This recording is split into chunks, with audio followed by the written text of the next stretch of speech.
शिक्षा में भी उन्होंने कई सारे बदलाव किए हैं। लड़कियां पढ़ सकती है, पढ़ के आगे बढ़ सकती है, कुछ कर सकती है। उनको अपने पति पे या फिर अपने पेरेंट्स पे डिपेंड नहीं रहना पड़ेगा कि नहीं हमें यही एक स्रोत है, पैसे का स्रोत यही है, वो खुद पे डिपेंड हो सकती हैं। अब साइंटिफिक जो इंडिया के इतने अच्छे साइंटिस्ट है वो बाहर बढ़ रहे हैं, क्यों? आप उनको ऐसी अपॉर्चुनिटीज़ मिलनी चाहिए, उनको ऐसी कंपनीज मिलनी चाहिए जहाँ वो फ्रीली होकर काम कर सकें, जहाँ वो अपना टैलेंट दिखा सकें। सर एजुकेशन में भी SC ST OBC इन बच्चियों को भी ट्यूशन फी बिल्कुल माफ़ कर दी गई है हर कॉलेज में। जो MBBS तक की लगभग पढ़ाई करना चाहती है गवर्नमेंट कॉलेज में उनकी, सर मेरे तक भी पहुंचा है और बहुत से ऐसे बच्चे हैं जो मैंने देखे हैं SC ST डिसेबल, उन तक भी पहुंचा है। ये सरकारी स्कूल बंद नहीं होने चाहिए, जबकि बल्कि उनमें डेवलपमेंट करना चाहिए उनको। गरीब का बच्चा जो होता है कि महंगी शिक्षा नहीं ले सकता है, और अमीर का बच्चा जो होता है महंगी शिक्षा ले सकता है, तो उसके लिए जॉब की भी अच्छी अपॉर्चुनिटी रहती है। हिंदू मुस्लिम या फिर इस तरीके से जो बात करती हैं आपस में, तो ये चीज़ नहीं होनी चाहिए। जातिवाद को लेकर ये सब चीज़ें आपस में, तो कोई भी पार्टी हो, चाहे वो कांग्रेस हो, चाहे वो BJP हो, चाहे वो कोई भी पार्टी हो, उन सबको इन सब चीज़ों से हट के बात करनी चाहिए। बड़ी शेमफुल बात है, आप अभी भी आप धर्म के आधार पे और एक दूसरे को बांटने के आधार पे बात कर रहे हो। आपका टॉपिक ही मेन सबसे important topic technology, science, development. In future भविष्य में हमारा देश फिर बुजुर्गों का भी देश बहुत जल्दी हो जाएगा ना, जब बुजुर्ग हमारे, जब हमें युवावस्था में नौकरियां नहीं हैं, तो आप समझ सकते हो वृद्धावस्था में हमारे क्या हालात होंगे। तो वही चीज़ है, तो हम अपनी जनरेशन को क्या दे पाएंगे। राजस्थान का चुनाव अब अपने अंतिम पड़ाव पर है और हम जानने के लिए पहुंचे हैं नौजवानों के बीच में, छात्राओं के बीच में, छात्रों के बीच में। इनसे जानेंगे कि पिछला जो लगभग 1 महीना गुजरा है, जिसमें तमाम पार्टियों की तरफ से युवाओं को लेकर बड़े बड़े दावे किए गए, चुनाव प्रचार किया गया, उसमें इनके मुद्दों पर कितनी बात हो पाई है। छात्रों से ही जान लेते हैं कि सरकार का कार्यकाल पिछले 5 साल का कैसा रहा और भविष्य की जो आने वाली सरकार है उससे इनकी क्या अपेक्षाएं हैं, क्या उम्मीद है। मेरा नाम पहले इशिका है और यही उम्मीद है कि वो ऐसा काम करे, जो पहले काम हो चुके हैं वो तो उन्होंने करे, लेकिन अब ऐसे काम करे जो कि सच्ची में वुमेन्स के लिए और जो यूथ है, जो यंग जनरेशन है, जो कि अब नौकरी के लिए, रोज़गार के लिए आगे बढ़ रहे हैं, उनके लिए सबसे ज़रूरी जो चीज़ें होनी चाहिए वो सारी चीज़ें मुहैया करवाए। बातें कर रहे हैं, स्पीच दे रहे हैं, वो तो सिर्फ जो चुनाव से पहले स्पीच दिए और भूल गए, ऐसी चीज़ें ना होकर उनको जो उन्होंने वादे करे हैं उनको इम्प्लीमेंटेशन भी करें, ना कि सिर्फ वादे करके रह जाए। और महिला के लिए सबसे ज़्यादा उनको अब करने की ज़रूरत है, क्योंकि राजस्थान जैसे बहुत सारी बातें राजस्थान के बारे में आ रही है कि यहाँ पर महिला सुरक्षित नहीं है, रेपिस्तान बनता जा रहा है, यहाँ पर एजुकेशन अच्छी नहीं है। राजस्थान को जैसे पिछड़ा हुआ बोला जाता है हमेशा से ही कि बाकी राज्यों के मुकाबले राजस्थान में एजुकेशन लेवल कम है, महिलाओं को भी पिछड़ा हुआ बोला जाता है। तो आने वाली सरकार से यही उम्मीद है कि अब जो आगे 5 साल आएंगे, जो विज़न भी हम बोल सकते हैं, तो उसमें वो सारे काम करे जिसमें राजस्थान को पीछे समझा गया है। तो आने वाले 5 साल के बाद जब और वो आएगा तब ये हो कि नहीं, राजस्थान बिल्कुल ही बदल के आगे निकल रहा है। ये जो पिछले 5 साल गुजरे हैं, लगभग गुजरने वाले हैं, आखिरी पाव चल रहा है, ये कैसे गुजरे सरकार के? सरकार बहुत सारी चीज़ें अच्छी भी हुई है, बहुत सारी उन्होंने स्कीम्स भी अच्छी अच्छी निकाली है, जैसे चाहे वो क्योंकि आप महिला हैं तो उसके हिसाब से बात करें तो ज़्यादा अच्छा रहेगा। महिलाओं के हिसाब से तो बिल्कुल अच्छा नहीं हुआ है, बिल्कुल अच्छा नहीं हुआ है। यहाँ पर ऐसे ऐसे केसेस निकल के आ रहे हैं जो कि महिला, एक लड़की होने के नाते झंझोर कर रख देते हैं कि एक पुलिस 5 साल की लड़की के साथ बलात्कार कर रहा है। ये एक प्रशासनिक मसला है। सरकार की नज़र में क्या है, सरकार ने क्या किया है महिलाओं के लिए? सरकार ने महिलाओं के लिए वादे बहुत करे हैं कि ये सब कुछ होगा, लेकिन अगर उसको इम्प्लीमेंटेशन करने की बात आती है तो मुझे नहीं लगता कि बहुत अच्छी तरीके से कोई भी चीज़ें इम्प्लीमेंट हुई है। वादे किए हैं सिर्फ, और उन्हें ज़मीन पर उतारने की कोशिश बहुत कम की गई है। सहमत हैं इनकी बात से? सर मेरा नाम उद्यमिता है, मैं इस बात से थोड़ी सहमत हूँ और थोड़ी नहीं भी, क्योंकि कुछ चीज़ें आई है जो महिलाओं के पक्ष में भी है, चाहे वो यूँ कह लो कि चुनाव से जस्ट पहले आई है, चाहे उनको कुछ भी कह लो। जैसे कि एक चीज़ आई है, मोबाइल बांटा गया है बच्चियों को, वो काफ़ी अच्छी चीज़ हुई है, जिससे उनकी पढ़ाई में, उनकी सुरक्षा में ये काफ़ी बढ़िया चीज़ है कि वो आगे निकल पाएंगी बाकी चीज़ों में। इसके अलावा एजुकेशन को लेकर? सर एजुकेशन में भी SC ST OBC इन बच्चियों को भी ट्यूशन फ़ी बिल्कुल माफ़ कर दी गई है हर कॉलेज में, जो MBBS तक की लगभग पढ़ाई करना चाहती है गवर्नमेंट कॉलेज में उनके लिए। तो उसका लाभ पहुंचा है अंतिम कतार में खड़े अंतिम व्यक्ति तक? सर मेरे तक भी पहुंचा है और बहुत से ऐसे बच्चे हैं जो मैंने देखे हैं SC ST डिसेबल, उन तक भी पहुंचा है। महिलाओं के हक में काफ़ी अच्छे काम हुए हैं। आप बताइए, महिलाओं महिलाओं के हक में अगर देखा जाए कि अच्छे काम हुए तो सबसे पहले जो आती है एजुकेशन सिस्टम। तो हालांकि जैसा उदयमिता ने बताया कि एजुकेशन सिस्टम में जो महिलाएं हैं, जो गर्ल्स हैं, उनको उनकी ट्यूशन फ़ी नहीं लग रही है।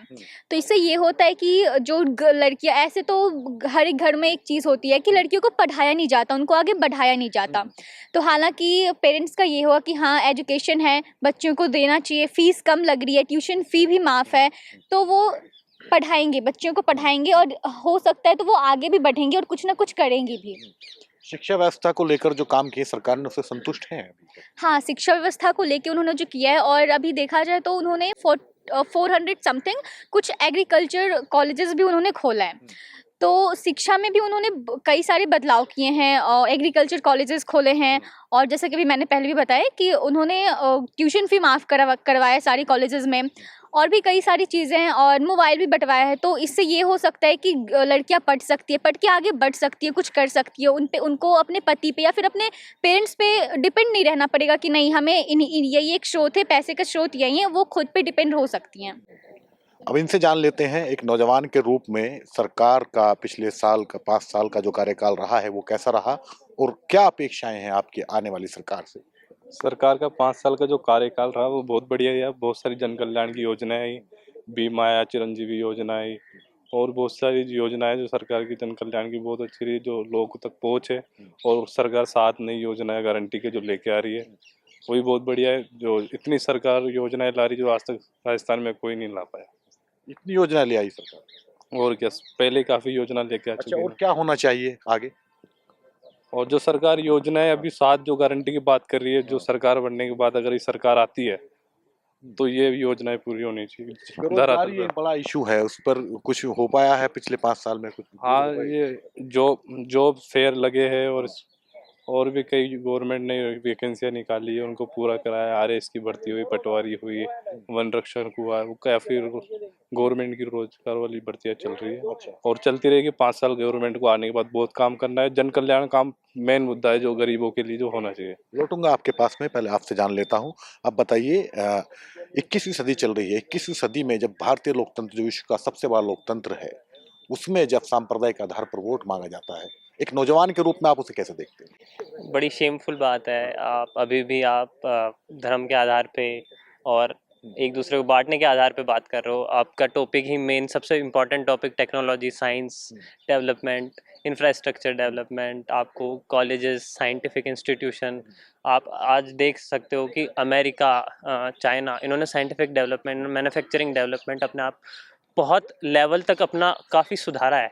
उनके पेटेंट फाइल आप देख सकते हो, कितने पेटेंट फाइल आप अमेरिका में देखते हो, कितने पेटेंट फाइल चाइना में देखते हो, उसके कंपैरिजन इंडिया में कितना पेटेंट फाइल हो रहा है। आप साइंस के सेक्टर में, जैसे ही आप एक बार साइंस के सेक्टर में जाते हो ना, तो आपको साफ दिखने लग जाता है किसी कंट्री का साइंटिफिक जो टेम्परामेंट उसके लोगों में, उसके इंटेलेक्चुअल जो थॉट थिंकिंग है वो कैसी है। आप उन देशों की देखते हो और फिर आप इंडिया में आते हो। ऐसा तो नहीं है कि इंडिया के लोग कम इंटेलेक्चुअल हैं। अपन पास्ट भी देखें तो काफ़ी शानदार थिंकिंग्स दी हुई हैं अपने हिस्टोरियंस ने।